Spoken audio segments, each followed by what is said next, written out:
చాలా మంది వ్యాక్సిన్స్ అనగానే అవి చిన్నవారికి అనుకుంటారు, కానీ పెద్దవాళ్ళకు కూడా కొన్ని వ్యాక్సిన్స్ తప్పనిసరి. ముఖ్యంగా ఫ్లూ వ్యాక్సిన్. ఫ్లూ అనేది కొంతమందికి చాలా భయంకరంగా ఉండి ప్రాణాలను కూడా తీసే అవకాశం ఉంది. కాబట్టి పెద్దవాళ్ళు, ముఖ్యంగా 65 సంవత్సరాలు దాటిన వారు, మధుమేహం ఉన్నవారు, బీపీ ఉన్నవాళ్ళు, ఇతర ఇమ్యూనిటీకి సంబంధించిన జబ్బుల వాళ్ళు తప్పకుండా ఈ వ్యాక్సిన్ 10 సంవత్సరం వేసుకోవాలి.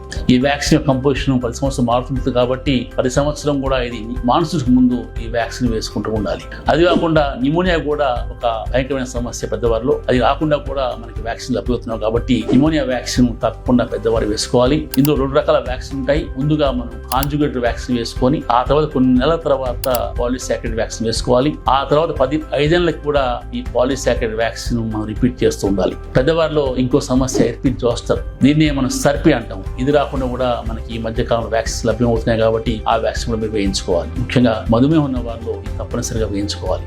ఇది కాకుండా మనం డిఫ్తీరియా, టెటనస్ రాకుండా, అంటే ధనుర్వాతం రాకుండా కూడా ప్రతి 10 ఏళ్ళకు కూడా ఒక బూస్టర్ డోసు వేసుకుంటూ ఉండాలి. హెపటైటిస్ బి కూడా మన దేశంలో చాలా ఎక్కువ ఉంటుంది కాబట్టి ఈ జాండీస్ రాకుండా హెపటైటిస్ బి వ్యాక్సిన్ కూడా మనం వేసుకోవాలి. ఇలా వ్యాక్సిన్ వేసుకోవడం వల్ల పెద్దవారిలో అనేక రకాల ప్రివెంటబుల్ డిసీజెస్ని మనం నివారించవచ్చు. Thank you.